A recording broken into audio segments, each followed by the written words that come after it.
Hi, my name is Cindy Rang with the Fabric Patch in Ephrata, Washington. Thanks for purchasing our log cabin quilt class. This was something that we originally did as a live Zoom class. We have edited a bunch of that stuff out so that you really just have all of the class notes, the tutorial, you get to see me piece.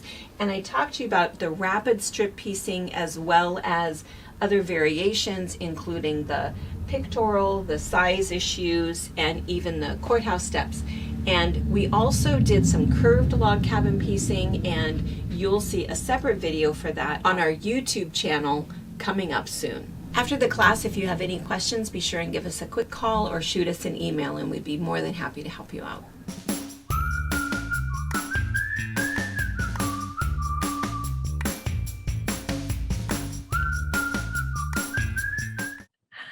All right. Well, I'm going to go ahead and get started. So no other burning questions before we get started. And so what'll happen is, again, so all of you will be muted for we're going to talk for about 20, maybe 30 minutes. And then we'll kind of unmute you as we start sewing. And we have different types of classes. There's some classes where, like when we're doing like a hand embroidery class or a technique class, we'll probably have you stitch along with us so you get the feel of what we're doing or the feel of what we're doing so that you can ask questions. Something like this, it's really more of a system is really what we're doing. There isn't anything weird about the sewing, but you might want to sew along with us when we do the sewing. But a lot of people, they like to watch everything and then make their decisions about color and what fabric they're going to use, and then they sew afterwards. So, and we were kind of thinking that that's the way that this class would go. We have taught the log cabin quilt class a million times, maybe not a million, but half a million. Close. Yeah. All the time. Before there was ever a quilt shop, this is what we used to do, is we used to kick the boys out, my husband and the two little boys, and they'd be gone for the day. We would destroy the family room, move everything off, set up tables, invite 6 or 7 friends over, and we had all day to cut, piece, and finish our quilt top, and we got them done in one day. And then everybody would leave, and the kids would come home. So, but Brianna always got to stay. And that was how, and this was her very first log cabin when she was 6 years old. She's made other quilts, but this one she actually pretty straight on the camera. It's not. It's not. We'll do some close-up pictures. It looks and the sad straight. thing, I have to tell the story about this one, is that we were teaching a class. It was our first class in the shop, and we had probably 16, 17 people in the class, and Brianna was going to be in the back, and she was going to kind of take the class at the same time, even though she kind of knew what she was doing. And I said, okay, but you're just going to have to keep up, and you can't ask a lot of questions because we have all these people in here. She says, okay, it'll be all right. So we're at the cutting part of it, and I look up just in time to see her drop her rotary cutter and go like this, and her whole face just turned pale, and she's holding her finger. And I looked at her and I said, are you okay? And then I was fine. She was fine. She cut off the tip of her finger. Yeah. It is Mostly still all a the fatty little stuff. crooked. Yeah. Yes. Rushed her up to the emergency room. Sorry, honey, I didn't mean to scream. Rushed her up to the emergency room. It could not be reattached, but it was cauterized. She came back and she made the quilt. I did. I don't know where the blood is on the quilt, but she finished it, and now she keeps that finger out of the way when she's cutting strips. First and last time, knock on wood, I've cut my finger. That's quilting. right. And I've never stitched through my finger. Yet. Knock on wood. Now that she's put that out there into the universe, who even knows? Murphy's gonna tell I you. know. Dang, He's gonna bite Murphy. me. Yes. All right. I'll So, put this so anyway, so we have taught this class a lot. And again, what the way that we like to do it is we like to do the rapid strip pieced method. So what we're going to do is I'm going to talk to you a little bit about what I'm going to show you. I'm going to talk to you about resources. I'm going to show you a bunch of books, and again, resources, show you another option. Go back to what I want to show you how to do. We'll do some color coordination. We'll do some piecing, do some trimming for a basic block. And then we have massive show and tell for you. So again, if you want to fast forward through, I mean, at the end, if you want to fast forward through The piecing part of it, that'll probably be about 20 minutes, but you'll want to see all of the other options. The log cabin block, I think the reason that it's always been one of our absolute favorites is because it's so versatile. There's so many things you can do with it. And so that's what we'll show you at the end. So, all right. So the method that we do, and this is probably going to bug you because I want to show a lot of books up close, but the method that we do is Eleanor Burns's. You know, she created an empire over her log cabin quilt in a day. It was all she ever taught for the first probably 10 years. She really revolutionized quilting. She made it possible for people to really just whip out a quilt really fast with all of the strip piecing. And it was something that was unusual. There are still people who put log cabin quilts together using templates, and we'll talk about that in a little bit, but I do not do it that way. I just, there's pros and cons. Some people love it, love it, love it. It's their favorite one, and I think that's fine. I tell everybody the same thing when it comes to quilting advice, which is that you need to do what works best for you. If you are having perfect results with templates and you find that my or Eleanor Burns's rapid strip piecing method yields you a crooked block, then go back to templates. But I like my method, Eleanor Burns's method. And so that's what we're going to be showing today. This was her original book. It's been recolorized and republished, not republished, what's the word? Reprinted, tons and tons and tons. It was the #1 selling quilt book every single year for like 25 years. And oddly, the book that knocked it out of the first place was Turning 20. Yeah. Turning 20. If you don't have that book, it's a really good book, 20 Fat Quarters. But anyway, that was the one that knocked it out of first place. And then it's come back into first place a couple times since then, but it really is a classic book. So it does come like this with a soft cover, but we've talked about this before in other classes, that if you have a book that you use a lot, you can go down to your local Staples or what's the other one? Office Depot, Office Max. They have a little thing. And when I had this done, I had it done to a bunch of my books and it cost me $2. It might be more than that now, but I don't think it's very much. But they have a little machine. And what it does is it cuts off your binding and it puts on a little spiral bound so that way when you're opening your book, you can keep it flat, you can photocopy it, and you can kind of do whatever you'd like to do. Problems? It's Liz? internet connection. It's Liz's internet. Probably Liz's internet connection. Anybody else having trouble seeing us? She's on. I Let can see Tracy her. know that. Let Tracy know it's Liz's internet connection. That might be messing with her. Liz is having trouble. Dang it. Let me show you why this book is necessary. And people will ask all the time if we have a pattern for it or the fabric requirements.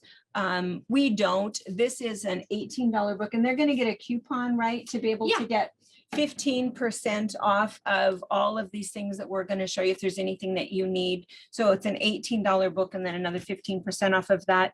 And it really is a book that you'll use all the time. So what it does, you have to go down to be able to see this. Let me. So what it does is, first of all, in the beginning of the book, it tells you all of the fabric requirements with what you need. And so it'll show you if you're making a king size, which is 5 blocks across by 5 down, if you're making a king size that's 6 across by 6 down, or a regular double, and it again tells you the size of the quilt that it's going to be, then what it'll do is it'll say, okay, you're going to make 20 blocks. So out of your center square, you need 1/4 yard. And then the next thing it'll show you is that you're going to cut 2 strips. And everything she does is 2.5. She just, all of her math is figured that way. If you want to do it smaller or larger, you're kind of on your own for your math, but she'll show center square and then she'll show first, second, and third light. You need 3/8 of a yard, 2/3 of a yard, and a yard. You'd need 4 strips, 8 strips, and 12 strips. And then out of your first, second, and third dark, again, the exact amount of fabric and how many strips you need to cut. Now, the other thing, if you look at this one, you can see that this has colors for the dark, so you can see what the block is, but the light is all one color. So she'll also give you the math for that, that if you want the light to be all one color, you need 1 7/8 yards and you'll need 24 strips. If you want your dark to be all one color, you need 2 1/4 yards and 29 strips. So she gives you all of that math on all of them. She also then gives you the borders based on how big you want it to be. So she has done massive amounts of calculation here for every size quilt, baby quilt, queen size, full size, twin size. All of the charts are in here. Nobody really goes into that amount of detail, which is kind of nice. Then this is the technique that I'm going to show you, is how to lay out your fabric, how to do your chain piecing. She goes through it with lots and lots of pictures. And then another really nice feature of this book is, let's see, I'm looking at the book upside down. Oh, here it is this. So depending upon how you lay out your blocks, you have all kinds of options in terms of designs. So you can do timberline, you can do all 7s, fields and furrows, zigzag. And so this one is if you have 18 blocks, your options, if you have 9 blocks. Even if you have this book and you're looking, oh, I'm going to do this, you're still going to take hours rearranging. It's so much fun. It looks so different every time. It really does. You might think, I want to make this quilt right here. Yeah. But yeah, that was really the best part when we did the class at our house, is that everybody would get their blocks done and then they'd say, okay, I have all my blocks pressed and trimmed, and we would have a spot in the floor. And then little Brianna, we'd go over and we would just start flip, flip, flip, flip, flip. And it's like, okay, there's one. And then we'd flip, flip, flip, flip, flip. Yeah. Okay, there's another one. And then they decide, because based on the colors that you choose, you might, Brianna's right, you might think you're going to make this pattern, but you really want to have fun kind of playing with them just to go ahead and see. So again, the whole book, depending upon, and you can see even the queen size, all of the different options that you can do. And there's options that are not in here.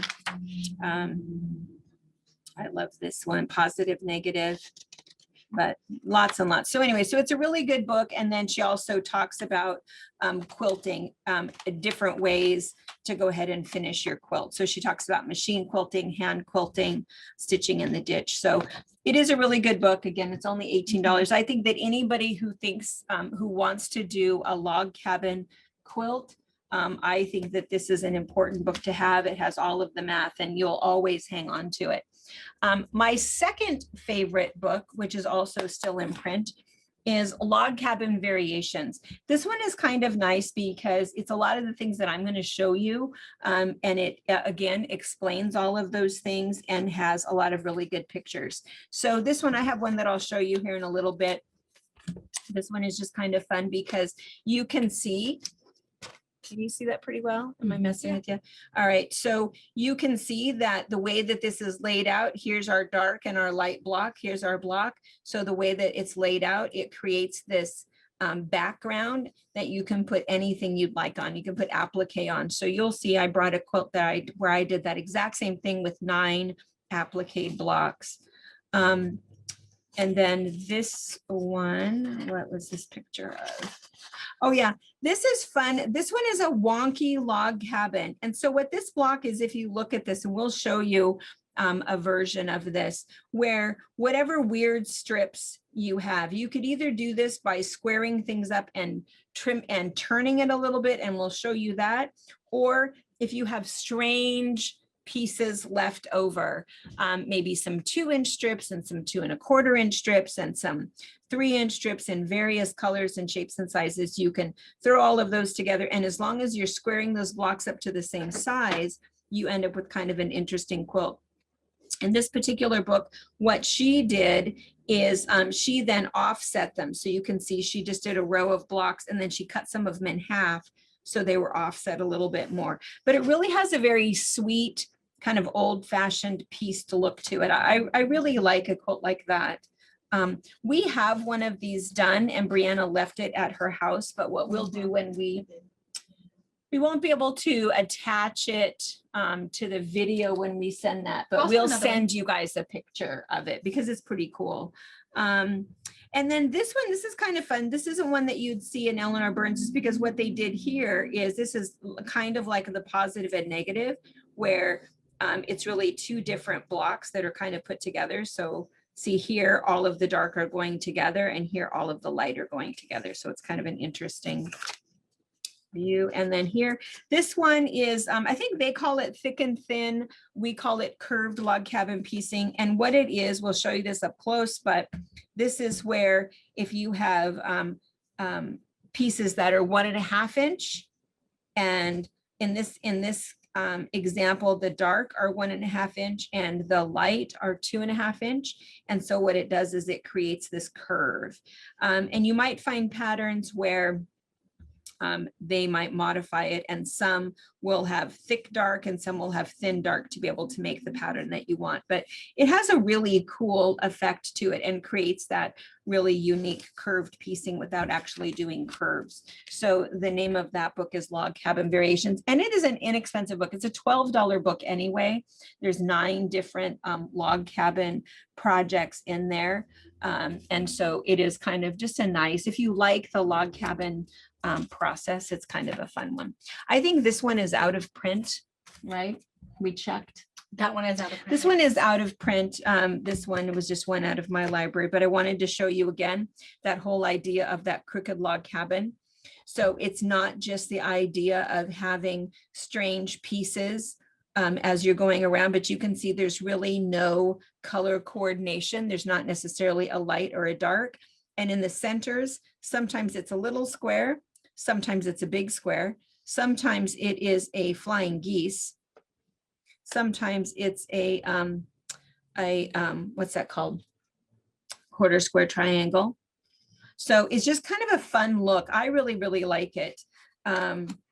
And it shows, if you think that that's too much to have all of that where it almost looks a little too, what's the, what are the Southern quilts? Oh, bend, geese. Yeah, geese bend. A geese bend look if you feel like you don't like that. The other thing that you can do is you can pare it down just a little bit, where in this case, there's only 2 rows of those kind of wonky blocks paired with, you could either do kind of a focus fabric, or in this case, you can see they did an applique, which makes it kind of cool. And this one, same thing. They did a border, and all they did, as you can tell, they just put a little, went around one more time, little bit of yellow, little bit of yellow, little yellow on this side, little yellow on that side, little yellow on this side. So it really makes it look as if it's jagged a little bit. So it's a really cool border effect when you've made a quilt and it's like, gosh, this is all I'm appliquing is this. I'm not going to applique the other 12 blocks that go with it. You could really, you know, do kind of a really cool effect with the wonky block. This is the one that Brianna made. You did this one, right? I'm sure you did. I think so. This one. Mhm. So she'll show you this picture of that, but this was where we always have insurance blocks. We tend to Yes. always make way more blocks than we need in case something bad happens. So you can see she had kind of stopped piecing, but all of them had red centers. And so the dark, so this dark was maybe a 2-inch strip. This dark might have been 2.5. This light was probably a 2-inch. And this might look the same, but it's a different one that might have been 2 3/4. So they were just weird strips that were left over. And so the blocks ended up looking kind of like this. And then we're going to show you a wonky trim, because that's the other thing that happened. The block might have ended up fairly square when we're done, but then there's a trimming technique where it actually makes the block kind of crooked. So, and Brianna finished this quilt quite a while ago, and I think it's still not quilted, is it? No, I think because Brianna's dad, Brian, he's an honest man. If he has something to say, he's going to say it. And he didn't like that the blocks were crooked. Mhm. And he said, well, oh no. And so Brianna is like, what, were you 8, 9 years old? Probably. And he says, well, what did you do wrong? And she says, I didn't do anything wrong. He said, well, yeah, you did. And I said, no, she did not do anything wrong. That's what it's supposed to look like. And he said, oh, you might be able to convince somebody of that, but I can tell that you did something wrong. It And is it's like, not straight. you could pick it on her. It's exactly how it's supposed to look. And he just not a No. fan of wonky. He thinks it should all be, you know, straight and even. So it still is in her closet to be quilted someday, but we'll show you the picture of it finished. But I like it.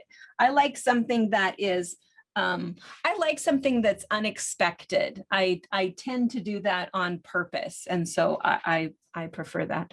I'm going to show you a couple more. This book is still in print.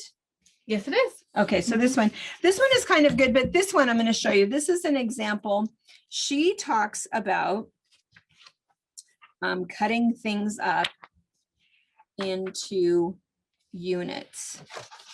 This is just a really cool picture of a traditional log cabin, but I thought I marked, oh, no, I didn't. I'll get to there. This one too, she has really good pictures of, and this one, she has some that are not really in Eleanor Burns's, because Eleanor said, I don't think she has you make any more than 36 blocks because she's telling you to make it in a day. This is obviously something that's going to take far more than a day because there's a whole lot of blocks in there, but it also gives you different options in terms of how you're going to lay it out. So there's a lot to look at, a lot of options. And then also different, she also talks a lot about color and things that can happen in if you change up your color just a little bit. But the way that she does it, let's see, I thought I had a picture. Well, I'll get to there. This one was another one I thought was just beautiful, just because of colors. So, you know, we think of it as being light and dark, and this is, of course, lighter and darker, but you can also do just two different colors. And then, oh, and even if you put something different in the center. So if you had a star and you decided that this is what you were going to log cabin around instead of your 2-inch piece or your 2-inch strip, it doesn't make any difference. Your blocks are just going to be far bigger. So if you start with a 6-inch star center, your blocks are going to be what? 14, am I doing my math right? 16 and a half inch blocks instead of 12 and a half inch blocks. So kind of a fun effect. But let me show you that picture. And she shows you to do it this way because she makes a tool that I'll show you. Sorry, I thought I had it marked. Maybe I have it marked in this book. Oh yeah, this book, here we go. So this is the other way, the more, I guess, traditional way to make a log cabin block, which is they will tell you to go ahead and cut your 2.5 inch square for your center, your 2.5 inch square for your first light, and then your 2.5 by 4.5 inch of your first dark, your 2.5 by 4 inches for your, or 6 inches for your second dark. And anyways, they tell you all of these measurements.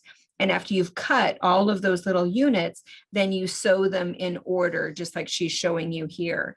The reason that, and I think this is a great method because it keeps your block absolutely square as you're going, because it's the exact length that it needs to be when you are, after you've cut, sewn, and pressed. And so you would know in a second if you're off. But what I kind of like is, again, Eleanor Burns's method is we just keep sewing, and we add to our strip. So we sew, then we cut, sew, then we cut. And so it's just a little bit different. This book, though, is Curvy Log Cabin. And this one I talked about a little bit earlier, where if, like in this particular quilt, all of the lights are 1.5 inch and all of the darks are 2.5 inch. And so that's what creates these rounded edges, which is kind of cool. This particular quilt, I think it's called, oh, I can never remember. It's an Asian name to it. This quilt is all over Pinterest. Oh, Solomon's Puzzle.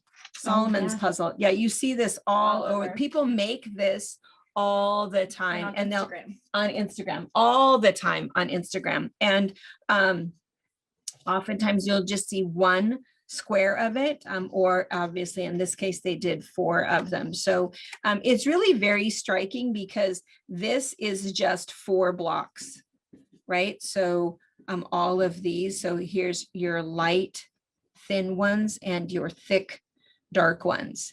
And so there's 4 blocks here, 4 blocks, 4 blocks. And then if you add your sashing, it makes a pretty large quilt. So this is extremely popular, and that's how that one is done. And with whether you want to call it a curvy log cabin or thick and thin is what they call it.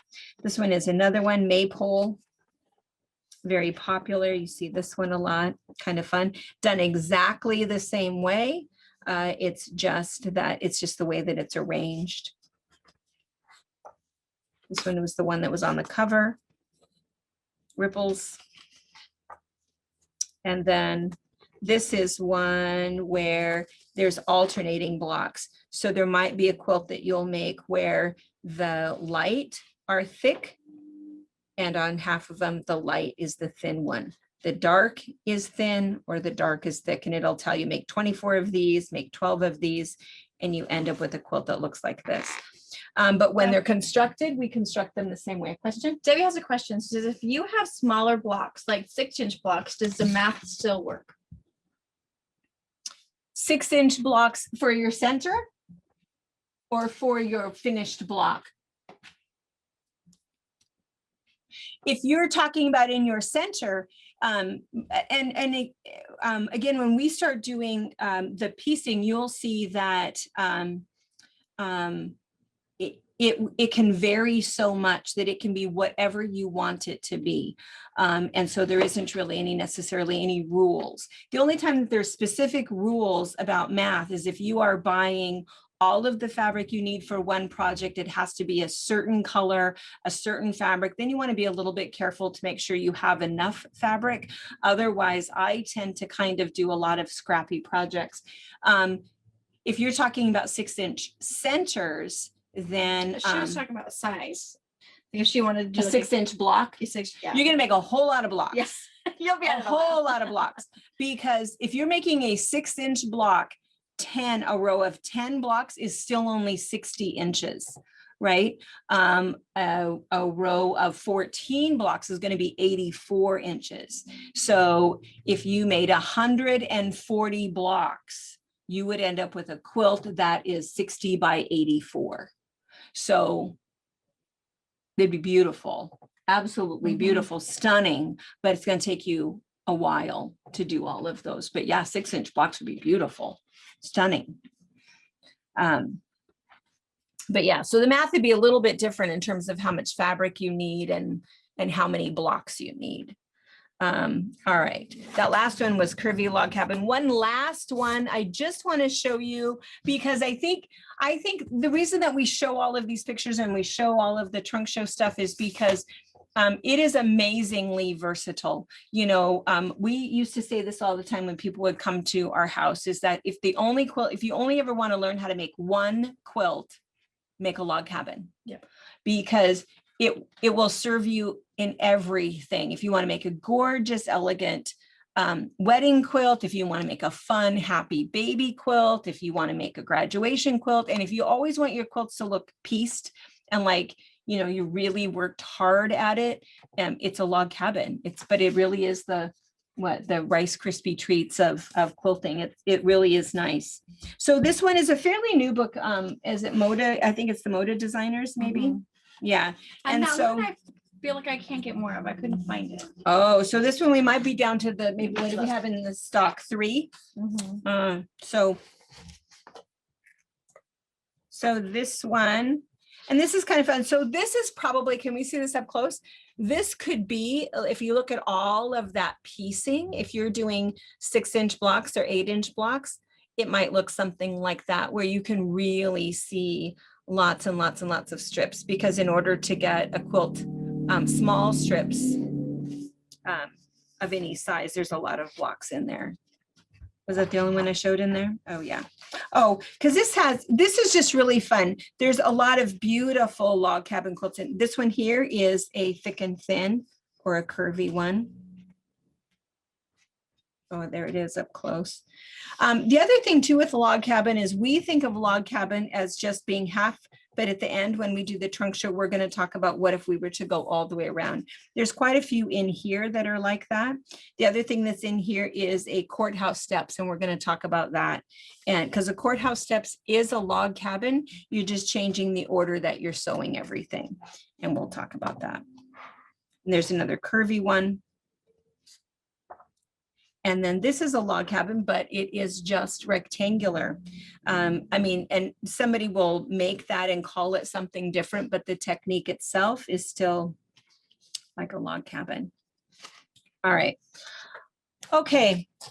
And then this one, this is like an $8 book. I think a lot of you guys already ordered this even. This is a really good book to have because it does talk about math in here.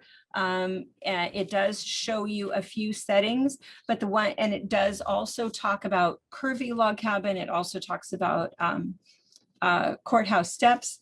But what it does do is it doesn't show Eleanor Burns's method. It really does talk about the idea of, you know, your first piece on, your second one, your third, because that's of course what you're doing is you're just stitching all the way around, but it talks about cutting those out individually.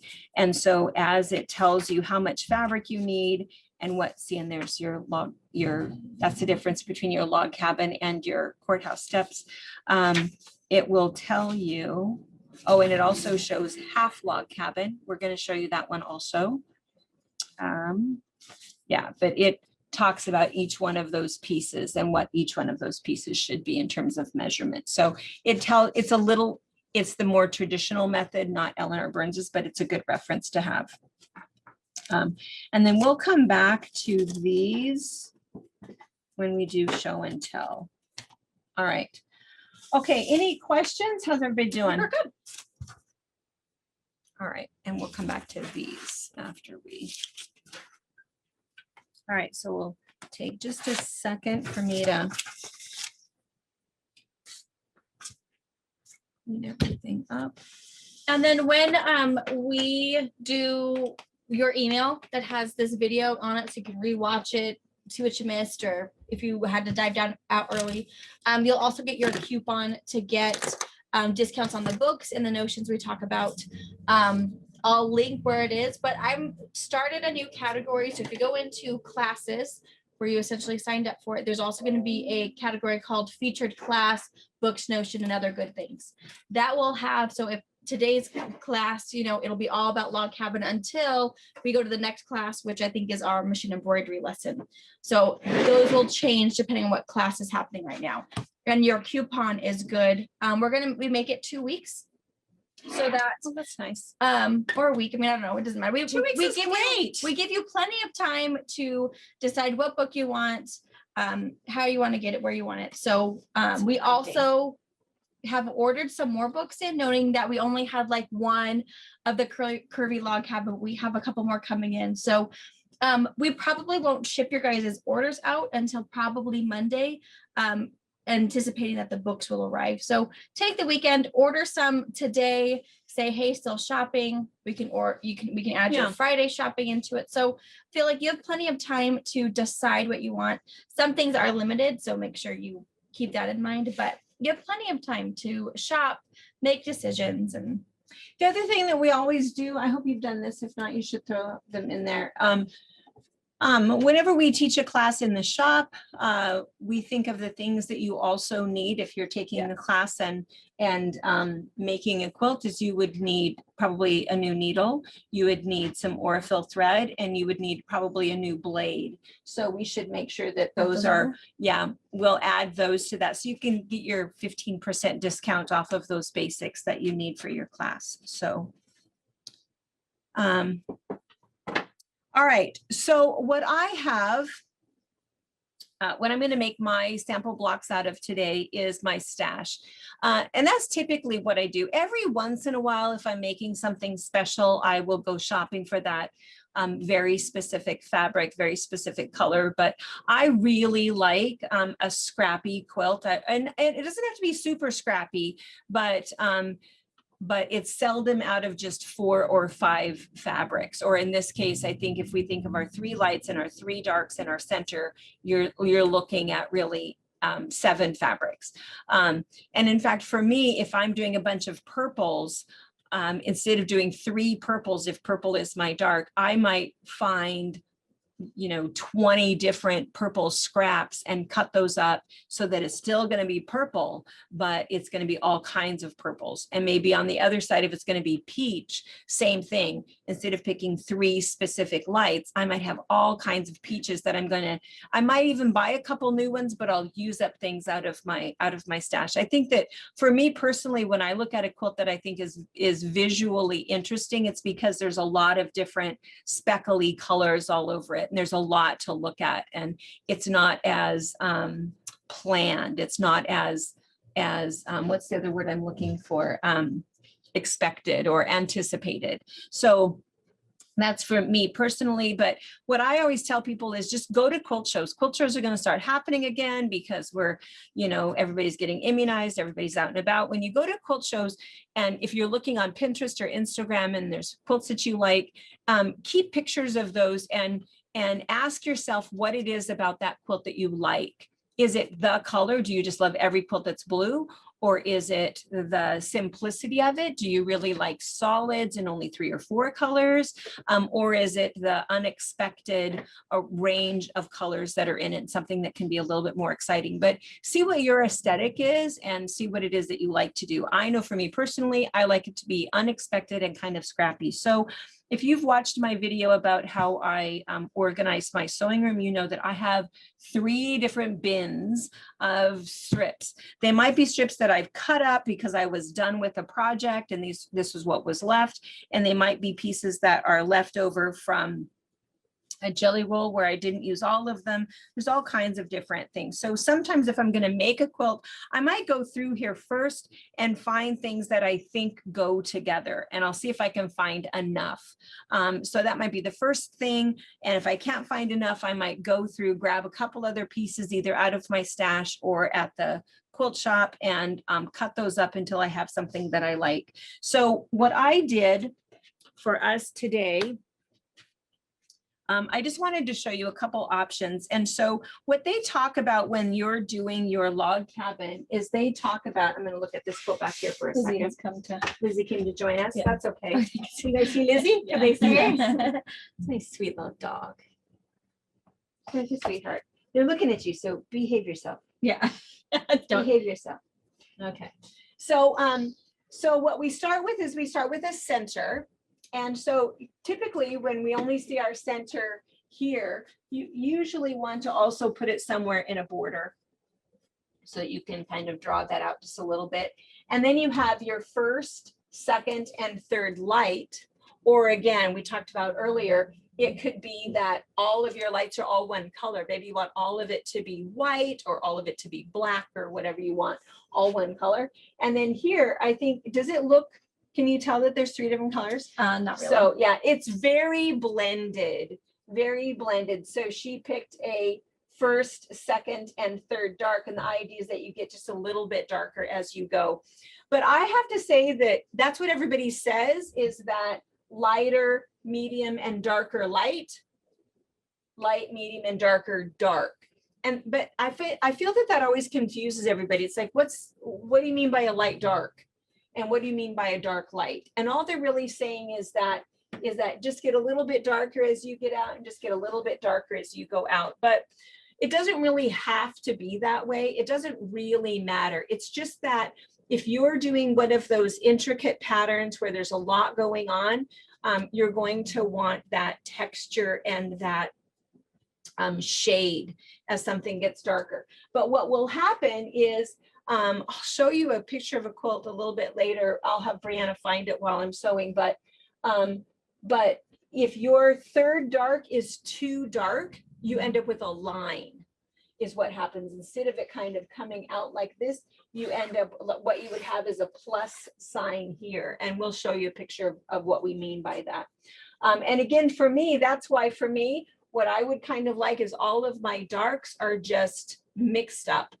And as long as this is all dark And as long as this is all light, I think that that's interesting for me personally. But again, it doesn't really matter. The other thing I want to mention, in case I don't mention it again, is that all of the math was figured on Eleanor Burns's book and her method based on the 7 fabrics. Your center, first, second, and third light, first, second, and third dark, but you don't have to do it that way. You could go ahead and do 4 lights or 5 lights, 4 darks or 5 darks. You could make your block, instead of a 12.5-inch block, you could make it a 16-inch block out of 2.5-inch strips.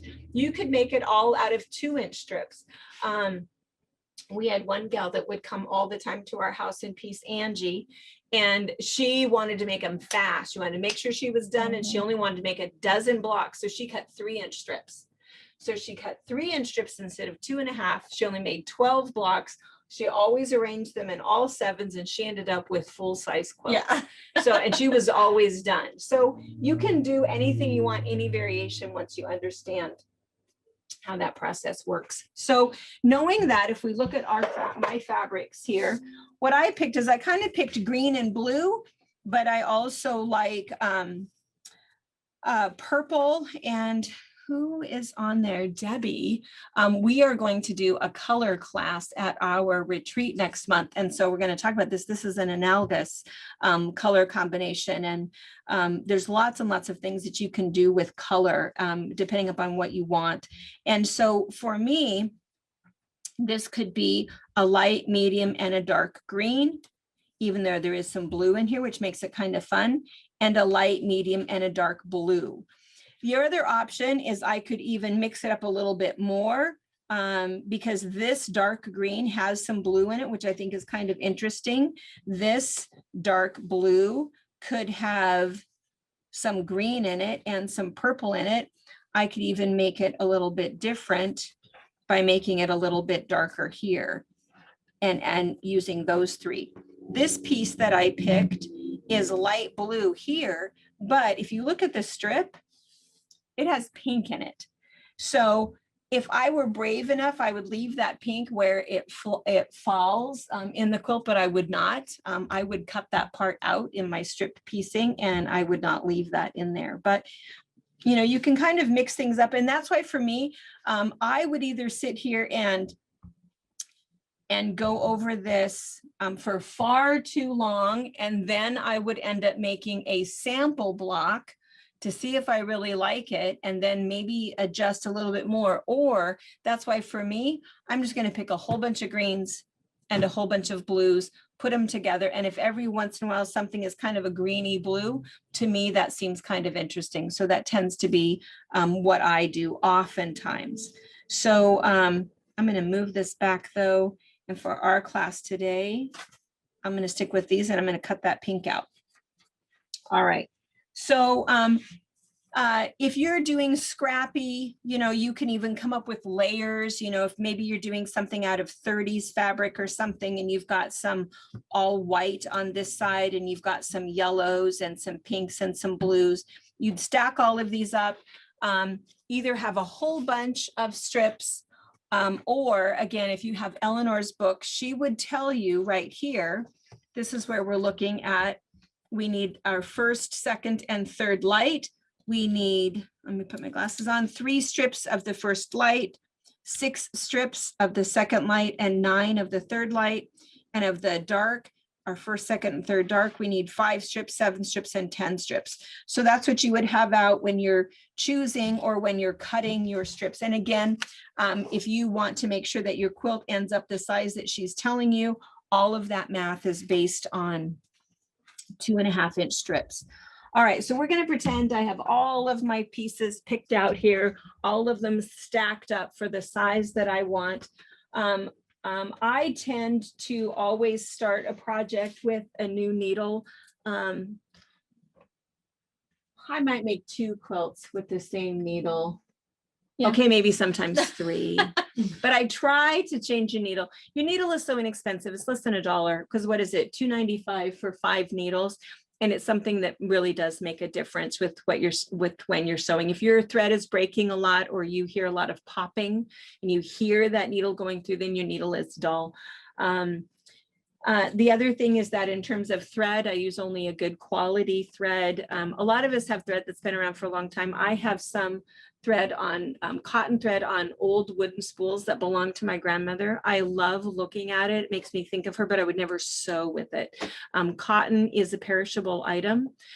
If it's stored properly, then that's one thing, but oftentimes in our sunny sewing rooms and temperature differences, it can end up breaking a lot. So people ask all the time about the color of thread that you use. And I always say the same thing. If I can see the thread in your stitching, you have way bigger problems than what the color is. It means that your tension is way off, because whatever it is, typically you can't see it.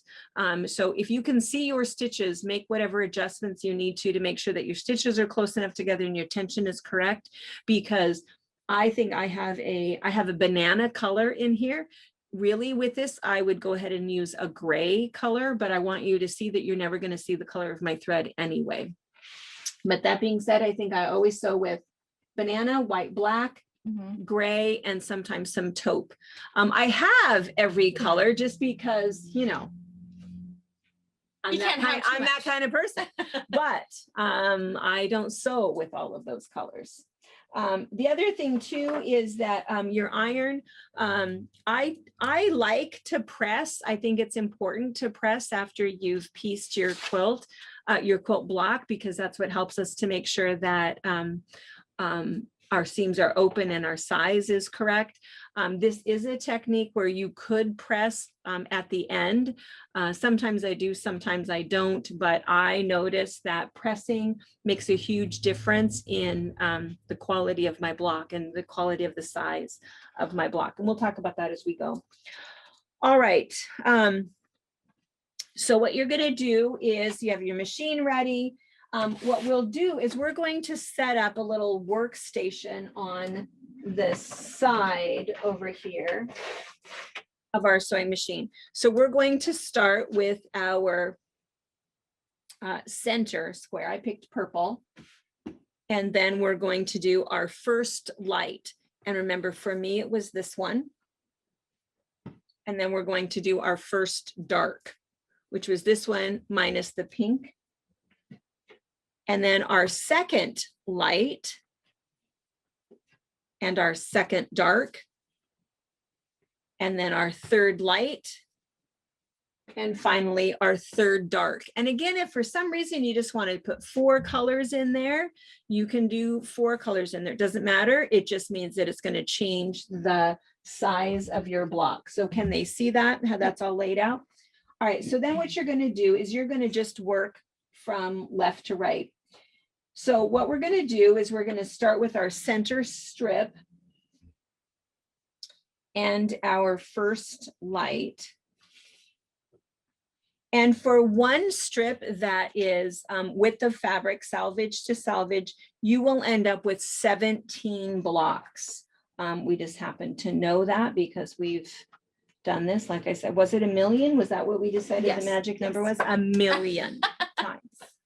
And so depending upon how many blocks you're making, if you're only making 9 blocks, you don't need to use that whole strip. And if you want to know if you have enough fabric, because maybe on your center square, you want to do something kind of fun, but you only have 1 strip, well, you need to know that you would only end up getting 17 blocks out of that.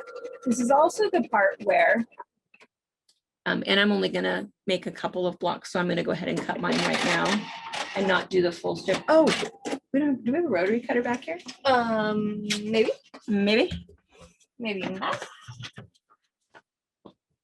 I will get us one. Do you have a ruler? Nope. Who thought we were going to sew today?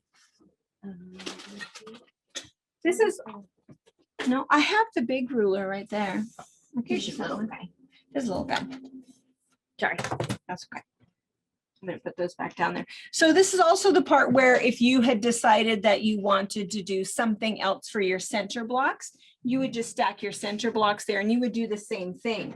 You would just go ahead and start with your first light. You would lay that down. You would take those center blocks, lay those on top, and you would sew your first one and you'd get to that end right there. put your next one down, right sides together, put your next one down, right sides together, and just keep going. Obviously, depending upon the size of that center block, you're going to need more fabric, right? Because her math was based on the fact that you were going to have a 2.5 inch square. But this is a 6 inch block. Thank you. Thank you. Carolyn right. wouldn't give me her Her special one? Yeah. There's one on the back. That's okay. I can use an Olfa. I'm all good. All right. So then your other option is you can go ahead and just start with pre-cut squares of your 2.5 inch. But for me, I'm going to cut them. So I'll turn this 1, 2.5. And for me, when I'm cutting, I always make my cut.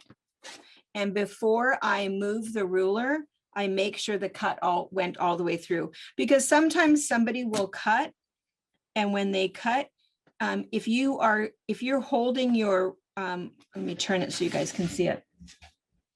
If you're holding your rotary cutter too shallow like this, see where I'm at?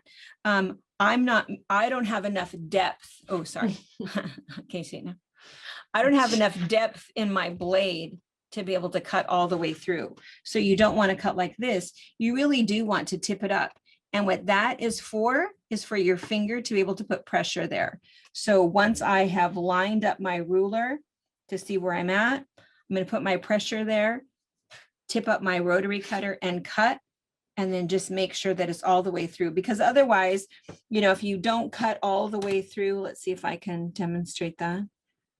If I cut through and it doesn't cut, oh, I don't think I cut it at all.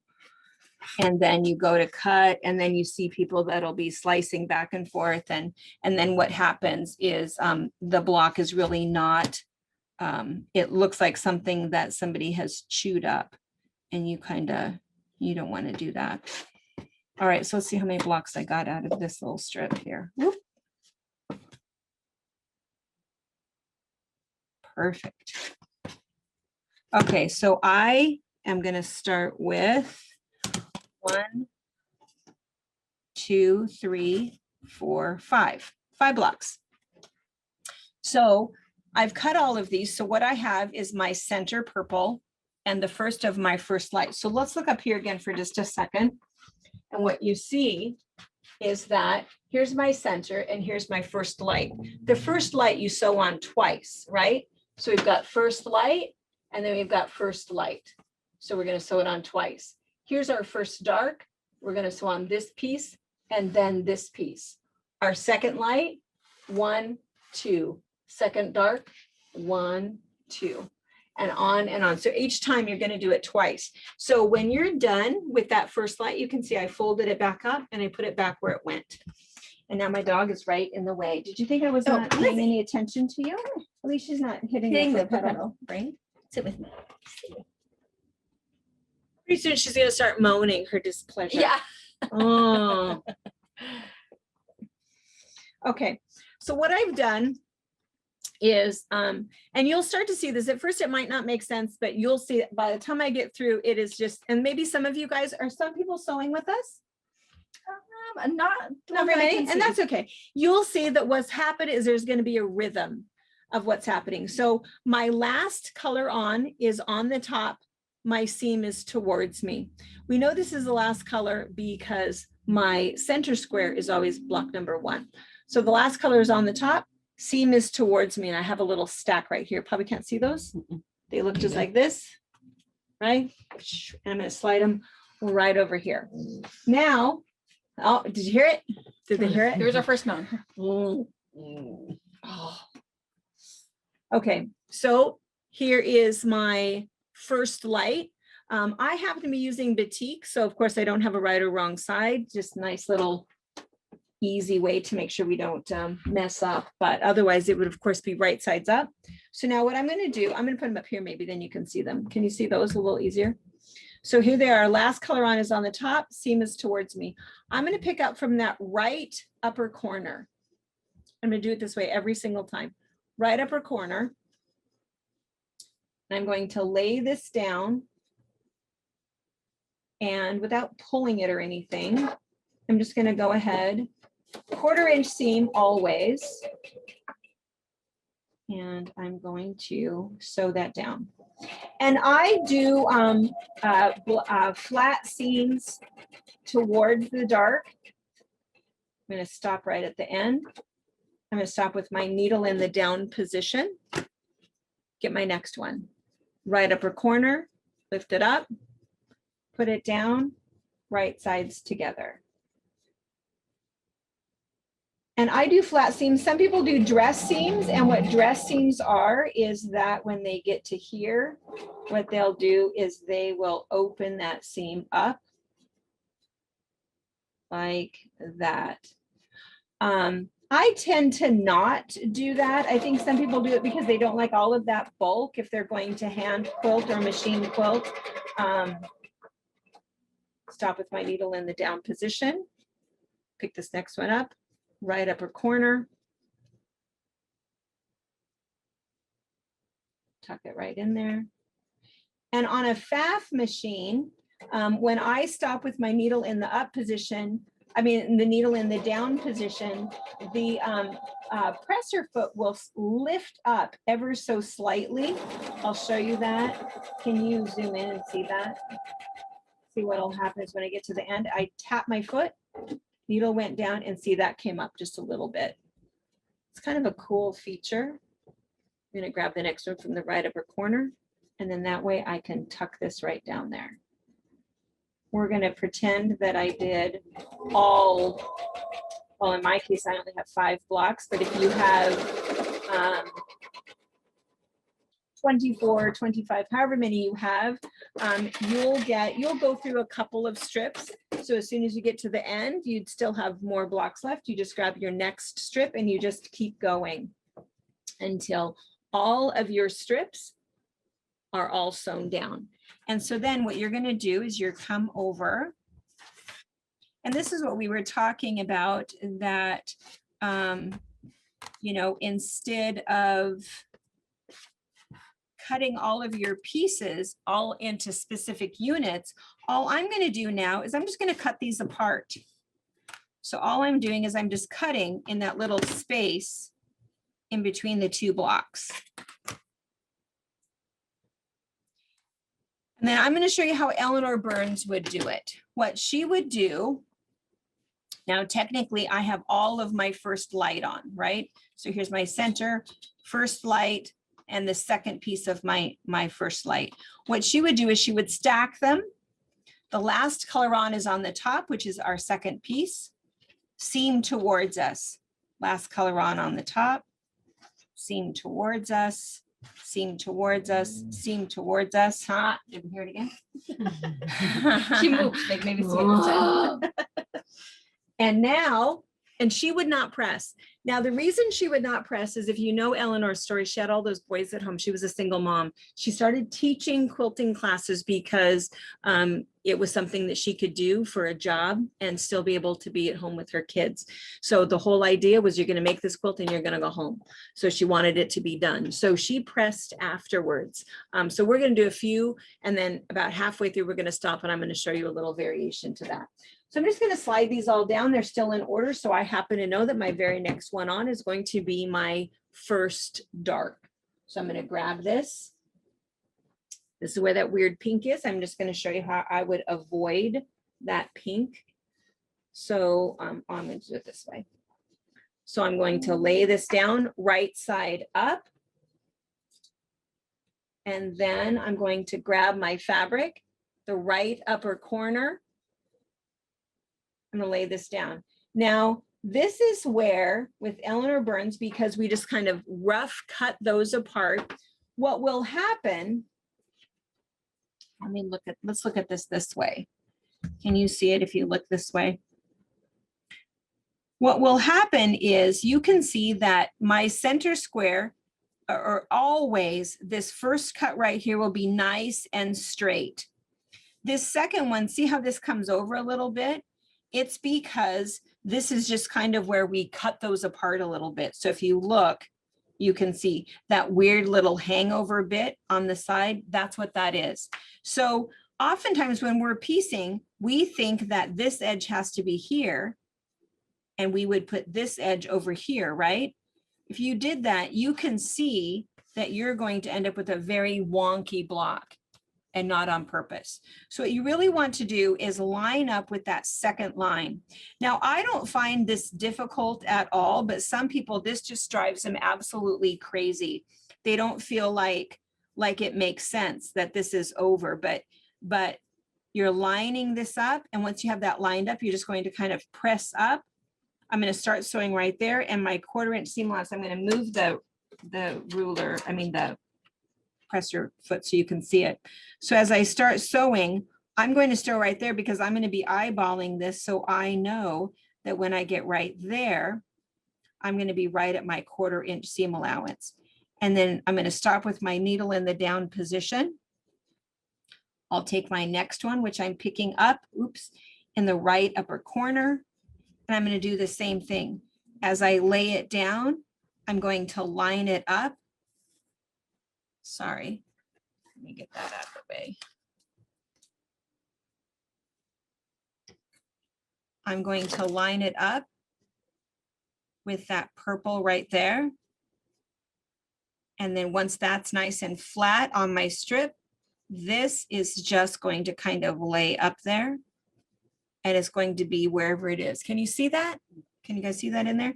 And then I'm just going to kind of keep sewing willy-nilly until all of a sudden I line up right where I should be.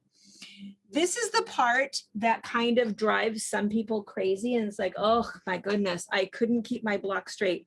If you cannot keep your block straight, doing it this way, then I'm going to show you the other options on our next time around. But I feel like this isn't a big deal. What you're really giving up is it just is faster. It's faster to not have to pre-cut each one of those little sections. And it's also faster to not have to trim each one of those sections. And so you're just skipping a couple little steps so that you can really finish your quilt in a day. If you kind of don't care and you don't have to have it done in a day, I'm going to show you the other steps to that. All right, so let's back up. Here's my first dark, right sides are up. I'm going to grab my right upper corner, lay this down. I've lined up my purple. I'm going to come down. I'm going to sew that down. Oops. Stopped in a weird place. I'm sorry.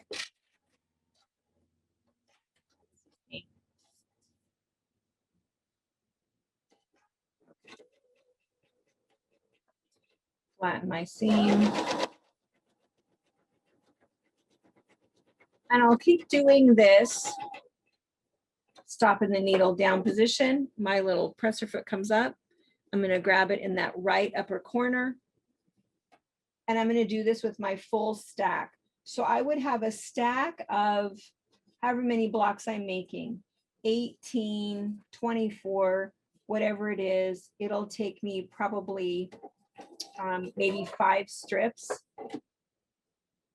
because I will get probably 6 units per strip, maybe 7.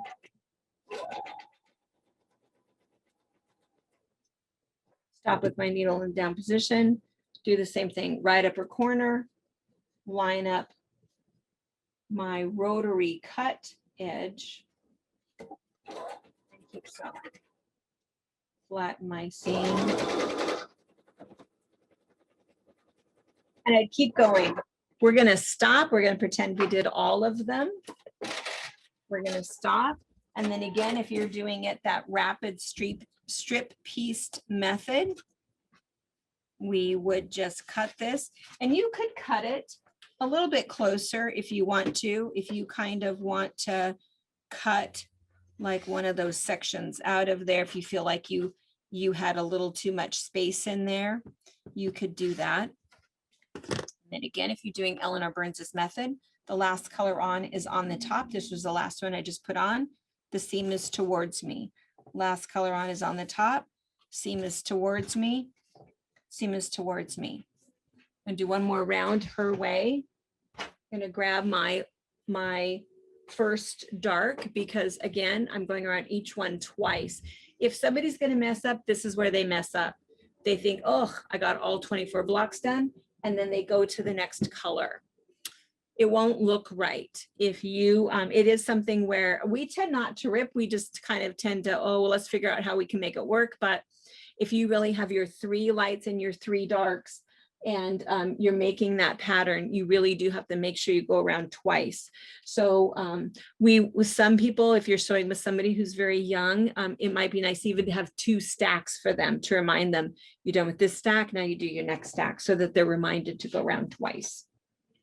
All right, so I've got my right sides up, and so I'm going to pick it up in that right upper corner. And again, I have a straight edge right there. You can see my straight rotary cut edge. It's just that first piece that's a little bit crooked. So as long as you can get that one laid out, it's just that first one that's going to kind of, I don't want to say mess you up a little bit, but you just have to be aware of it. So I'm going to lay my strip out. I'm going to lay this down, get this where I want it. And that's all I'm paying attention to is this edge right here. This one is hanging over. And my foot pedal. And then the other thing too that you'll notice if you take a class from me, and I think and Brianna, is that we don't pin. We should. And sometimes in a class, I'll show you, well, this is where you should pin, but I don't even think like that. I pin when I put on borders, but otherwise, and there might be other specific things where I'll pin, but typically, I feel like I've got it, you know, because I'm only holding down, what is that, 6.5 inches? I feel like I can keep it together for 6.5 inches without pinning. So I tend not to. So same thing, I'm just gonna lay this down so that my cut edge, and then the part that's hanging over. Whoop. In there. Sorry, let me just readjust. There we go.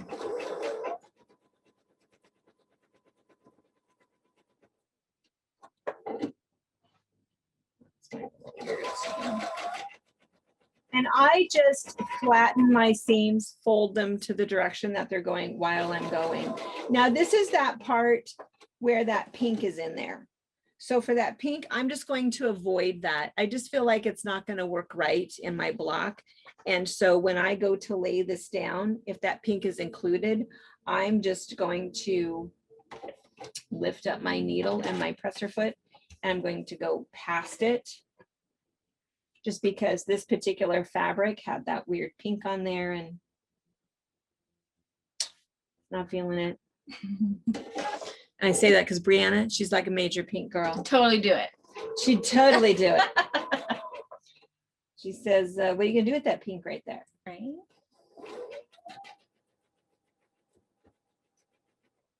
And then you can see I'm just kind of flattening my seams as I go. All right. So I've got now my center, my first light, and my first dark is on. So I would do that same thing. Cut that. Cut this. Whatever I'm going to do with that weird pink. And this one. And I'm actually going to cut this weird end of this block off.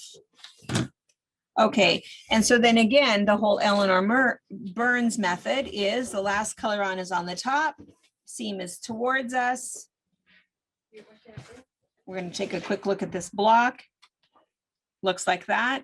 There's my center, my first light, and my first dark. Look at that pink in there. And then I love it. I love It's jumped in there anyway. And so then my next color on, if we look over here in our row, is going to be our second light. Here's our second light, second dark, third light, third dark. Now, I would personally, I'm just going to keep going the same way. But again, if you feel like by the time you've got these 5 pieces sewn together, if you would know if we just pressed one, let's go ahead and press a block. And if you feel like, Are there any tips for when your strips are different lengths and widths? yeah, yes, I'll come to that in 1 second. So when you press it, and you would be able to see if that's kind of wonky a little bit, and if you feel like it's not going well, what you can do each time is you can go ahead and trim this block up. And all you have to do is with your ruler and your rotary cutter, just go ahead and make your block, just trim off that whole outside edge so that each time you're going around, you're trimming off those weird little bits.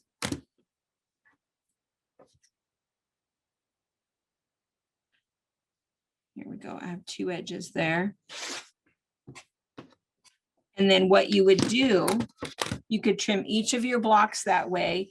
And then the way that you're going to position your block is still the same way. That last color on is towards you, but you're just going to have to make sure that when you pick it up and you flip it over so that it's right sides together. So you can trim it as you go, press it and trim it. And if you feel like that's going to help you to stay more square, then you can do that. Your other option is, that's why people like the template method, where they have that this piece is 6.5 inches, this piece is 4.5, 4.5, 2.5, and all of them have been pre-cut, so you don't have to worry about that.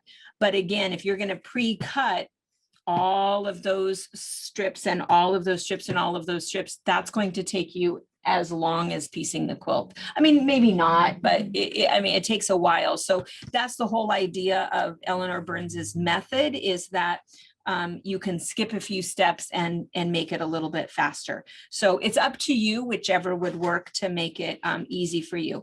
Now, if you have different widths, I love, love, love that look. And so let me grab, where's that one block? So I don't know if I have anything that with me that'll go with this. And so on this block, if you like, let's say that you're using stuff up. Oh, that was a good example of weird pressing, Brianna. Oh, sorry. My bad.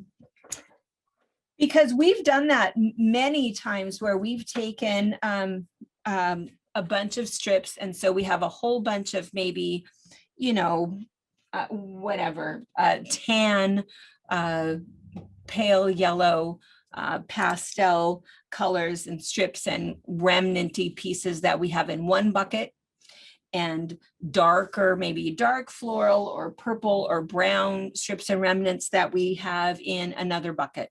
And that's what'll happen, is that as you're going and as you're sewing, honey, why did you move here again? Just to be in your way. She's just to be in my way. It's okay. She can switch. What you would do is, if you have a strip, so maybe you have a strip this big, and we happen to know that on this one, the next one is a light. So if we had pressed this and we were picking it up this way, I might know that I'm only going to get one out of that. Well, that's okay. I'd pick that up, sew that one on, push it to the side. So as soon as all of my blocks are up here, ready for pressing, I know that I have all 24 of my blocks done. So it's a nice way to use those things up. You might have just enough left over for another block, or it might finally be time to really throw this in the little scrap bin because that's all you have left. And same thing if it's different sizes. So again, if you look at this block, you can see that, the strips were different lengths. It's not going to matter. It's going to matter in the end when we trim it up. And when we get to that, I'll show you, because what will happen is you might have some blocks where you used multiple strips that were under 2 inches, and you might have multiple strips that were over 2 inches and some of the others. So some of your blocks might end up at 12 and some of your blocks might end up at 13 or 13 and a half. So I'll show you that. That's the other difference that will happen when you have weird scrappy things that are left over. All right, so variations is, again, you can pre-cut your template sizes. That's really what this book and many of these books, everybody except Eleanor Burns tells you to pre-cut your units in the size that you need. So Eleanor is the one that her whole focus is to do it faster. All right, so I'm going to do another round. This is my second light. If you've decided to press and trim them as you go, you're still going to pick up that right upper corner that we're putting up to the right upper corner. Laying that down.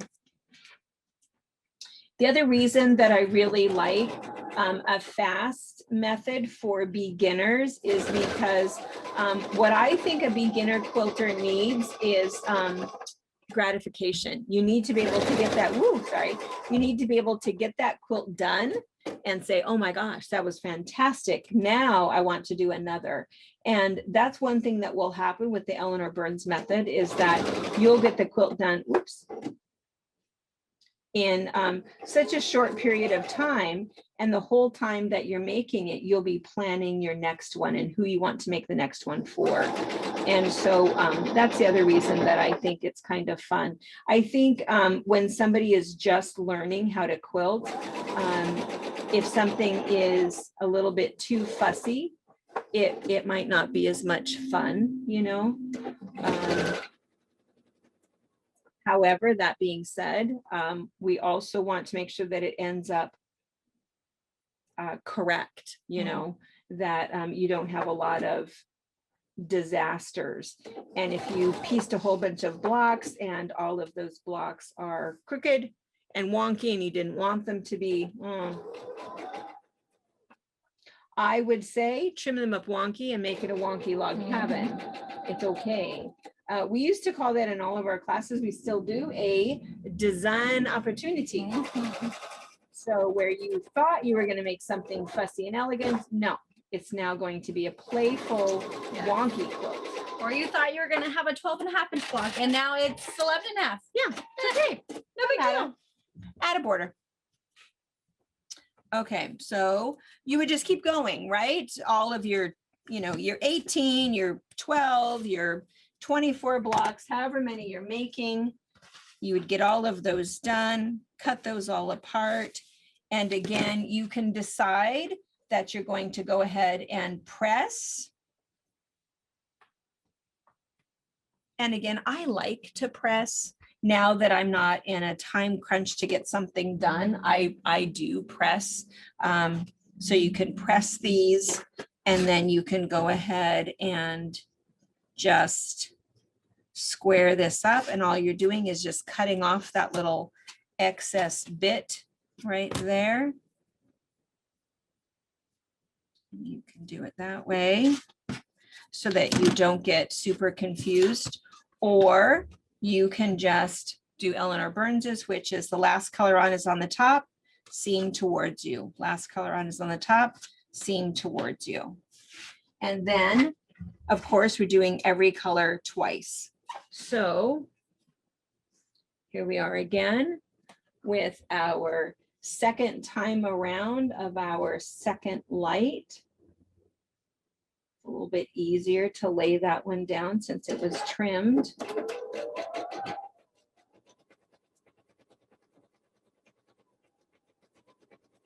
Everybody's doing okay? Any questions? We're good at the moment. All right. Grab that up on your right upper corner. Oops. Right upper corner to right upper corner. And if you've not pre-trimmed, you're just going to line up the pre-cut section in the center.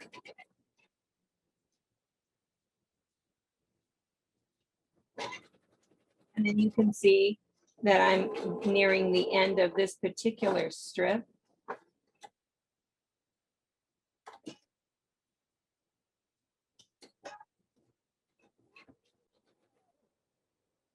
I don't know how, sorry. We're all good. I clicked, yeah, we're fine. We're good. All right. So sorry. We're all good. I wanted to click chat and clicked the wrong and click. When you get to the end of that, it's no big deal. We would just set that aside. We would grab another one and keep going with our other blocks. So again, however, whatever you're doing, you're 18, you're 24. I'm now down to 2. You'd trim all of these up. And again, you would either press them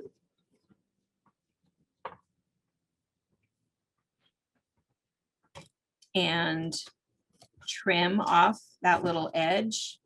And all you're doing when you trim off that edge is you're just lining up that straight edge.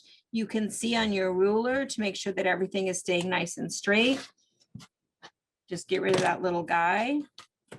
The last one on was, oh, I have another one over on this side.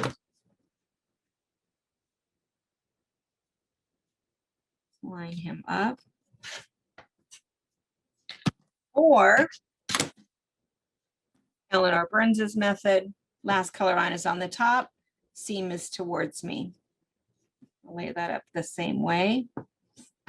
Next one on is my second dark.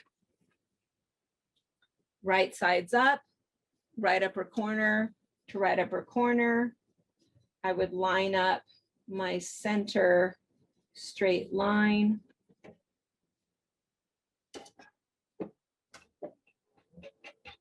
Just want to give you a time marker. It is 2:30. It is 2:30. Okay.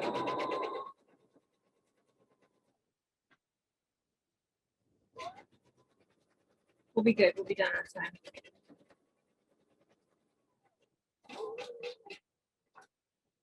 Same thing if you're picking up this one. You're pre-pressing, right sides together.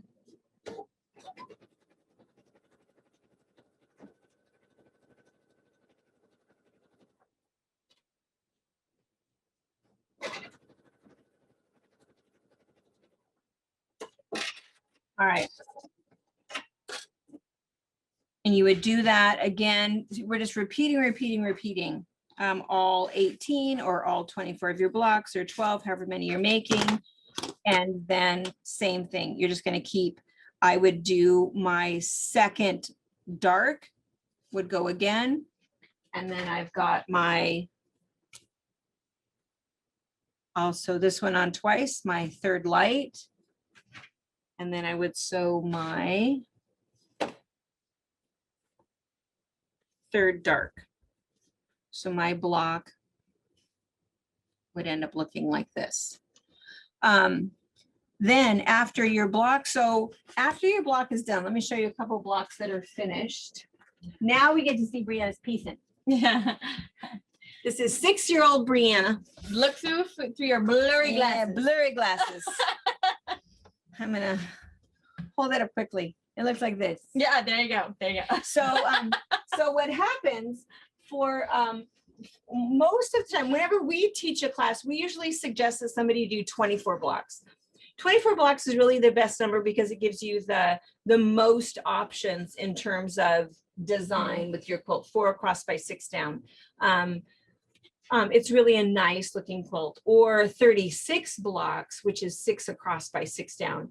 And but it just takes you a lot longer to make 36 blocks. But you can see how quickly, I mean, really, you could make, we used to, when we do the classes here in the shop, we don't have lunch until the first person, one person is done with all of their blocks.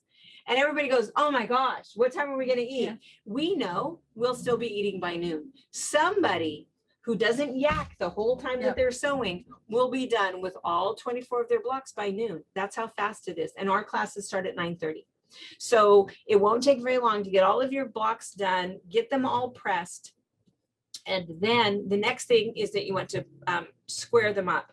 Now, Brianna only used, was it 16? Brianna only used 16 blocks in And this you quilt. will see why. The best 16 won. That might have been it, or it might just be that she really liked this pattern. That's right. And so, because she ended up with 8 leftover blocks. And so, so she could have made the quilt bigger, but she was always making quilts for her dog. Yeah. And so, and this one though, she never did finish the binding. I got So- some of it done. I was telling Liza when I was putting it up. Look, some of it is. Oh, I got a this must good have been the one you decided to third. hand. Oh god, yeah. I don't have very much on it. So, so she put all of these together. So she had 8 blocks left over. So it's kind of nice. So then what will happen? Let's take a look. Brittany's already laughing. Fun fact, I have never done a log cabin. Really? Does this make you want to do one? They're pretty nice. We'll have to do a little They're staff pretty retreat fun. and finally get Tracy sewing, and Right? we should do it. Yes. She's bought enough fabric, but she should. I probably- know, we keep saying that we're gonna do that and I don't know what happens. Time. It's always It's about okay. time, It's isn't okay. it? What's the matter, Lizzie? Making You can noises. sit down there. Okay, so what's gonna happen? So here's all of the blocks that are done. A little bit crooked, but again, 6 years old, pretty darn awesome for 6 years old. So pretty good.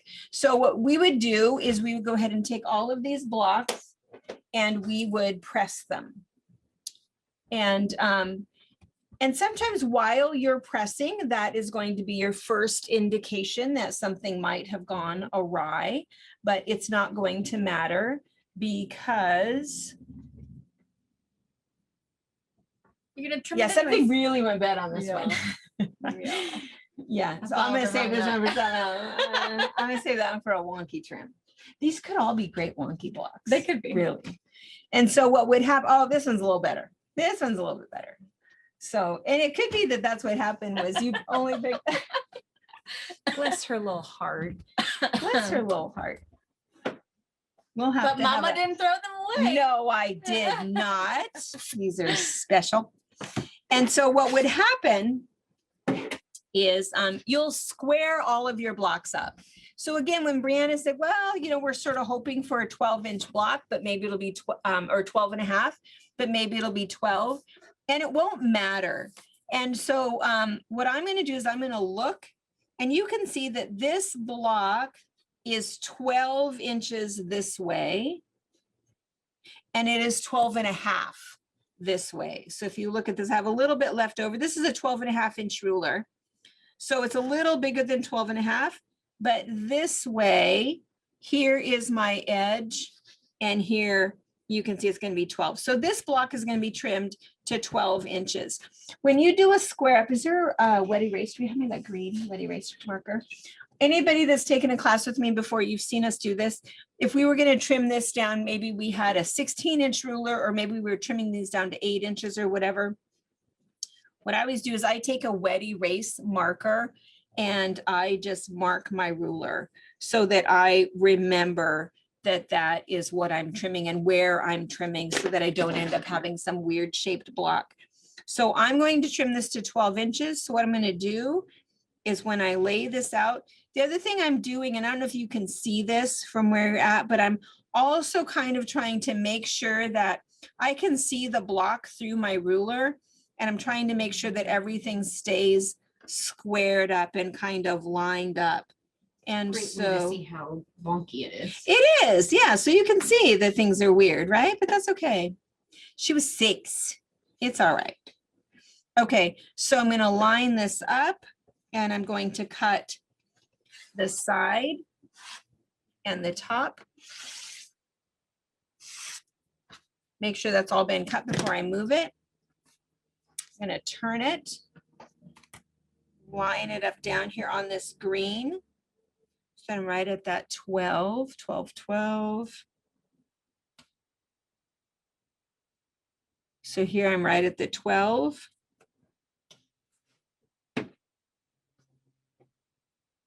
Double check it. Put on the side. Cut across the top.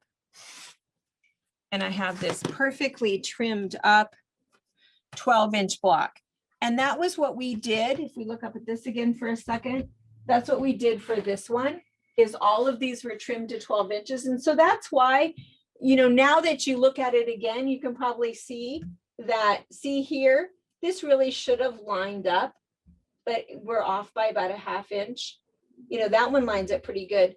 So we're off here, but the blocks are all 12 inches. So when it comes time to sew, you know, these 4 together and then these 4 together, it's gonna line up pretty well because all of these blocks are 12 inches. So these weird little things down here and here, somebody may or may not notice. It doesn't matter. It still looked pretty good, right? So it's all right because you have an opportunity then to go ahead and square that block up a little bit. Now I want to show you the wonky block, and we had talked about that before. Was this one I was was this the one? Oh yeah. Sometimes, is there some best press over there? Sometimes,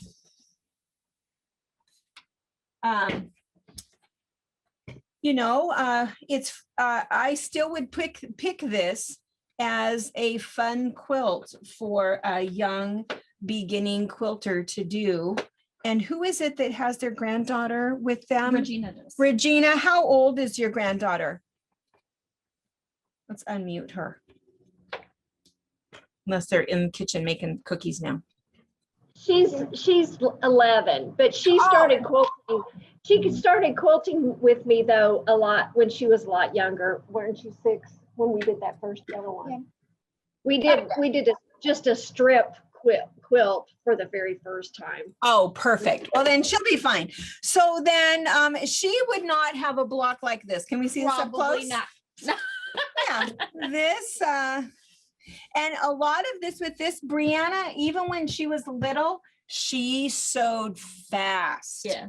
Pedal to the metal. Mhm. Sewed super fast. And this is an indication of why someone should not sew super fast. And so, but it was okay because she would just, the whole length of that strip, she was barely hanging on to make sure she could sew so fast. So it's all good because then what you can do is you just do a wonky. So what you might have to do, I'm going to remove these marks with just, you know, I'd like to say that it's just a wet tissue, but it was really just spit on my finger. So sorry for that. So what you actually do is you're just going to go ahead and twist it. But you can see that since we're going to twist it a little bit, we're really not going to make that 12-inch size. So we might have to make it, let's make it an 11-inch block. So I'm going to do the same thing. I'm going to go ahead and mark my ruler at 11 inches. And it doesn't really matter. You can kind of turn it when you're doing your little Dr. Seussy wonky block, however you'd like. This is the one that, oh wait. Sorry, I was starting the wrong. This is the one that my husband, Brianna's dad, did not like. All right, cut off the side, across the top, make sure we've cut before we move it. Turn it, line up our green. So we're at 11 inches. Cut the side, cut across the top. And the block looks like this. So it is a wonky block. And so then what happens is when you have all of those blocks that are 11 inches, when they all go together, they're going to have that playful, wonky, Dr. Seussy look. And so, you know, some weird little foibles that are in there that you really didn't intend for that to happen. It looks absolutely normal. It looks like that was a good thing. So this wonky trim, Brianna has a few quilts from her early years that we did a wonky trim It for. looks good though. Yeah, it does. You We're would going to never show you another one. Yeah, it does. It looks good. We like it. We think it's a really fun, playful way to do that. So anyway, so after you've trimmed it, then, and you have all of your blocks a uniform size, that is when the fun really is, I think, because the funnest part is to lay them all out in a pattern, take a picture and say, okay, now let's do another one. lay them all out, take a picture, lay them all out, and then you pick your right one. Once you've done that, you put it back in the pattern that you'd like, and then you're just going to finish your quilt. And if you've not done that before, Eliza did a video called My First Quilt. And so we talk about sewing blocks, sewing your row 1 together, sewing your row 2 together, sewing row 3, and then sewing all of your vertical rows. And so she shows you how to do that. And then we did a video about borders. Borders is the one place where I pin, because once you've pressed all of this and you have everything sewn together, we do measure the borders, because I think I can't tell, is this square on the wall? No, not so much. It's pretty good. Is it pretty good? Pretty good. Yeah. Because we do measure and cut rather than, you know, Eleanor's whole method of sewing it, then trimming it. We don't do that with borders, because if you could imagine like that block, if you could imagine that as a quilt, you would never be able to pin that quilt onto a long arm machine and quilt it. You would have way too many tension issues. So you do have to make sure that your quilt has the same width across the top, the center, and the bottom, and the same length. And so that's when we measure the borders. So anyway, that's how you finish it. And then you would quilt as desired. What we want to do with the last half hour is we want to do some show and tell, really for about the last 15 minutes. And then we still want to open it up in case there's some other questions. But if you've been answering questions as we go, they're good. They're all good. Really, what's special, and I mentioned this in the beginning, what's special about a log cabin block is the variations with it. I want to show you that that whole idea with doing the thick and thin, you know, you can even do pre-cuts with that. This is all 2.5 inch white. It also comes black, taupe. There's a few basic colors. Moda does this. And then these are all 1.5 inch in, this is the Marcia Brady line, isn't it? Yeah, blooming bunch. Blooming bunch. So you could just even do a pre-cut and just boom, you know, be done with that right away. So we wanted to show you a couple of other log cabin projects. And so this one, I might need you, Brianna. Yeah, You can see it? Yeah. Oh. I have a Can we moving zoom camera. over? Moving camera. So this one, so these are some smaller blocks. These are 6 inch blocks. We started with 1 inch strips, and this is 1, 2, 3, 4 darks and 4 lights, but all just leftover scrappy stuff. And then again, this is that same one that we were talking about before, where the way that it's all laid out, it sort of creates this PC background. And so then you could do a 4th of July thing. You could do this same sort of thing in pinks and reds and do a Valentine. You could do the same thing in bright colors and put some candles for birthday cakes. You can do all kinds of different things for a quick little table runner, or even an entire quilt to do it this way. And the size of your block doesn't matter. It's just the size of your block is what's going to determine how many blocks you have to make and the finished size of your quilt. This one down here, they can see this one okay? All right, so this one, all of the blocks in here are log cabin blocks. This is a log cabin. So the center, first light, first dark, first light. It's What still was the pieced purpose of around. piecing it like that? I think we were just doing it just to be doing it because it's silly, right? Why not just cut a square?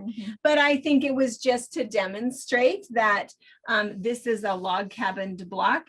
This one, all of the light is one color, all of the dark. We have a the first, second, and third dark. And then this one, same thing. I had mentioned, I think in one of the other ones, that it's still a log cabin block, even though you're going all the way around. So our first light and our first dark is the same. First light and first dark is this, our second light and second dark is the same. Third light, third dark is the same, and it creates these squares. So, and it's an easy way to make a square, and just go ahead and do a square and a square and a square project. So that's that one. This one, can you see this one? Are we good? Can you see my dog? This is being a pain in the neck. So this one, same thing. These were 3/4 inch strips. And we just made these little blocks because what we were doing is we were practicing a big stitch hand quilting project. So it was just kind of a fun, just because a log cabin block is super fun. So we actually hand stitched down our strips, and then we hand quilted those. You can also do, if you start to make a bunch of them and go, oh my goodness. So these, whoever was it asked the question before about 6.5 inch blocks. So we started to make a whole bunch of 6.5 inch blocks and figured out again that, oh, how many blocks do we have to make? No, not going to do it. And so then what we did is we took those same log cabin blocks and we went ahead and did a square and a square with them. So that works out pretty well. This one, Thelma made this. Anybody local would still remember Thelma. And she just did this for fun. And so here is the traditional log cabin block, which is right here. And then here's the log cabin block in the square that we talked about before, all very scrappy. Another one, and then she just took a strip where she put her end pieces on and it made the two little cats, which is adorable. This one is a courthouse steps, and I think I have a better courthouse steps. Courthouse steps is a log cabin. The only difference, so this is our center. So instead of going to our first light and coming around, you go opposite. So top, bottom, side, side, top, bottom, side, side, top, bottom, side, side. You do it exactly the same way. It's just that the order that you're piecing is different. So this one is also a courthouse steps. And for this one, I wanted to, and I started with 2-inch strips on this one. I started with black centers, and I don't know if you can see there's a little bit of residue on there from a little sticky, because I wanted to make sure that they all kind of matched up like this. So I knew that this one was going to be color number 14, color number 4, color number 8, and color number 6 or whatever, so that I had it on a graph. So I knew that each block was going to line up with another block. So you almost can't tell, maybe you can tell that that's how it was done, because it creates these little units. But of course, everything was a courthouse steps with the 4 colors that went around the black. So this one is a log cabin, but a courthouse steps. The other courthouse steps is this one. And this is star stepping. This is a popular quilt. We have it in a couple different colorways, and it's humongous. But it looks like, Do you want to hold it for you? yeah, maybe. If Lizzie was it in the middle of everything. She isn't going anywhere. So you can't oh, it's kind of crooked, but here, I'll hold it. Can you, okay. Can you hold it up, are you? Yes. All right, so this one, so we have a center, sorry that Santa is crooked, but you can have whatever block you want in the center. And then we did a square and a square to get this the right size. And then our courthouse steps is a background that comes around. And then this yellow that comes in here, and then red and green. So every one of them has background yellow and then mixed red and green. Background yellow, mixed red and green. And then it's just turned and it creates a whole nother, like a star pattern with something in the center. So that's courthouse steps, but, and it's because it's a courthouse log cabin block, okay? And then this one, let's just throw that over there somewhere. This one, some of you guys have probably seen the timber class. This is Brianna's pattern, but did I teach the class or did you do this one? I think you did this one. So this one was timber. It's a great big huge log cabin quilt. That's all it is. You could put anything you wanted in this center. You could cut a block. I think the pattern says maybe start with a 12.5 inch block, and we had to give you a number so that we could tell you how much fabric you needed. But if you had a quilt that you were piecing, it's like, oh my gosh, I'm going to stop right now. I'm not going to keep doing this. I have a 16 inch block, make a great big huge log cabin. And you can see that Brianna, it's 3 lights. And it's 3 darks, but you could be all kinds of crazy if you wanted to be. Here's the other version that we did in the video that we did. And we picked a really cool panel. Same thing, 3 lights, 3 darks, and then kind of a fun border. So it's just a great big log cabin block. And that one is called Timber. This one was a block of the month that we did. And It's wool applique. But what I did first is I made all of these log cabin blocks. So this is similar to this idea, right?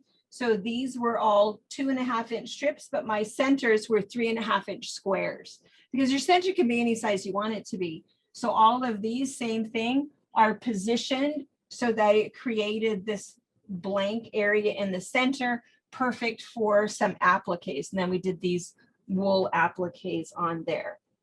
And oh, I guess there's 12. No, there's 9. There was a lot, 9 of them. Yeah. This one is another very old log cabin. This one is the one I said, if the dark gets too dark, it creates a line. Do you see that? So there's a line that's there rather than this graduation of color. This one is another very old. Is that star pieced in there? No, applique. Applique. So this one is a courthouse steps, lights and darks, applique star. And you can definitely start with A lot a of pieced block. If you have a really 1970s fabric. small pieced square and a square or pieced crazy star block, whatever it is, you can start with a pieced center. It doesn't matter. There's Yes. no rules about it. And this is a half log cabin. Before we hold this up, so this is crackers. And I wanted to show you what we did. I'll hold it up this way. We were working on this and we had made a bunch of half log cabin blocks. This is shown in this book. Well, not this exact quilt, but a half log cabin block. They talk about it in this book. And that's all it is the half log cabin is this block right here. This is it. So here's, yeah, that's my boob. Here's our center. And then it's first light, first dark, second light, second dark, third light, third dark, fourth light, fourth dark. So this is the block. Here's another one. Here's the center, light, dark, light, dark, light, dark. So it's called a half log cabin. So we kept thinking, well, how can we lay these together to do something different? Can you see the pattern, what it does? We called this crackers because that's what it looked like, is it just looked like crackers on a plate. And then what we did is thought, well, what you can do in the center, you could just do a log cabin block, which is what we started with.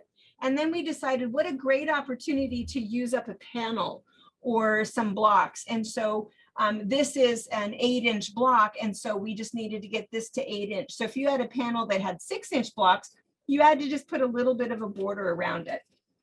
The one that we made that I think is pictured on the front of the cover is this one. And so we used some photo blocks and put fabric around it to get the block up the right size. And this is the one that hangs in our boutique room. We have the crackers version, but we had started trying to figure out with all of our half log cabin blocks, you can do all kinds of things with them. So it's kind of a fun option. And the last quilt that we want to show you, throw that one down. Another one of Brianna's. Yeah. Wonky blocks. This one was crazy blocks. And so we just wanted to show you that all of these, they were all trimmed weird. Same thing again. So they were all just turned. It really is a cool effect, you know. So if you worry about that whole wonky log cabin, this one was already here because the wonky log cabin one that Brianna has at home, she now lives 35 minutes away, so she wasn't going to go get it, but it is kind of a cool thing, and I think it has a cool effect to it. So let's see, timber, star stepping, crackers. I also wanted to mention just ever so briefly, it wasn't what we demonstrated, but there are tools. There is a curvy log cabin tool that if you really like the idea of doing the thick and thin and you want something that helps to keep it a whole lot straighter, Creative Grid has put out kind of a series of rulers. And it is kind of cool the way that it works. It comes with great directions, not only great directions, but it has that little QR code on it. So there's a video a video tutorial that comes with this ruler that shows you how to make it. So the only reason I mention that is that I think that the learning curve for a log cabin quilt is one quilt, and then you're good to go. If you find that you get a little bit curvy or something where it's happening, it's usually pretty easy to figure out what's going on. But there are tools out there, but I have to say I would not start with the tools. I think that rulers can get expensive. They're like, I don't know, $24 probably. Yeah, this one is a $20 ruler. The 12-inch one for just a basic log cabin trim tool, so that you can square up your block as you go. That's what this is for. And a lot of people, you know, suggest that you buy this, but it's a $25 ruler. It's great if you feel like you need it, but I would say make a quilt first. You might not really need these extra tools. If you find again that you're getting a little bit wonky, press it, trim it up, keep going. And at the end, if your blocks come out, some are 12, some are 12 and a quarter, some are 12 and a half. If you're off by even a ½ inch, you're still okay because you get to square all of those blocks up again before you sew them all together. So that's why it's just such a nice, versatile, can look different every time, easy to fix. Nothing's ever going to go wrong kind of a quilt, right? Yeah. Totally. All right, now we're done. Yeah. What, did anybody have Oh, any at questions? 2:59. Woo, 2:59. So if you're late, it's all you guys. Woo. No. Any questions? Did I answer as you were going along? Were you They didn't- typing? They yeah, didn't they really didn't have have a any. lot. It's because it was just that clear. Yeah. I answered the questions as they had them. Yes. And feel free to unmute yourselves to ask your If you have questions if you would like. anything random questions, if you want Lizzie to do a trick, which she probably can't She do. doesn't know any. No, everybody is good. don't think Everybody's making dinner. All right.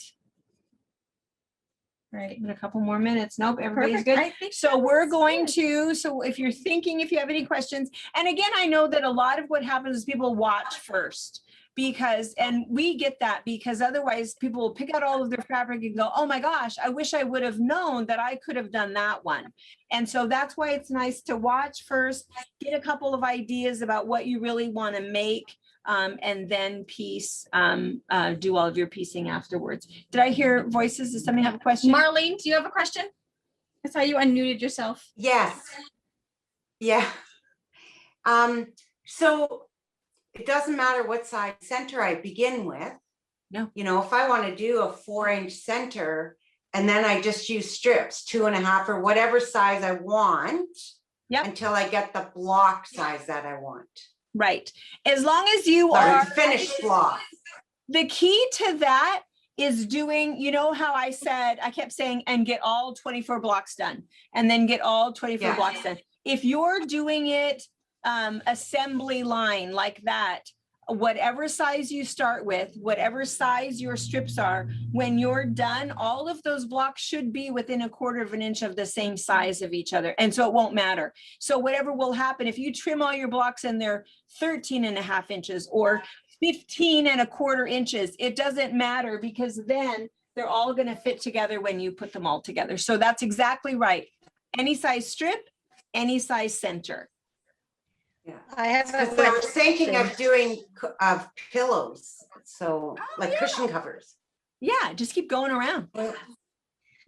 Is there, is there a formula for how many strips you should have around a block though? Around your center? Like, do you need three? You know, Three of the dark and 3 of the light, or? Yeah. Or how many do you need?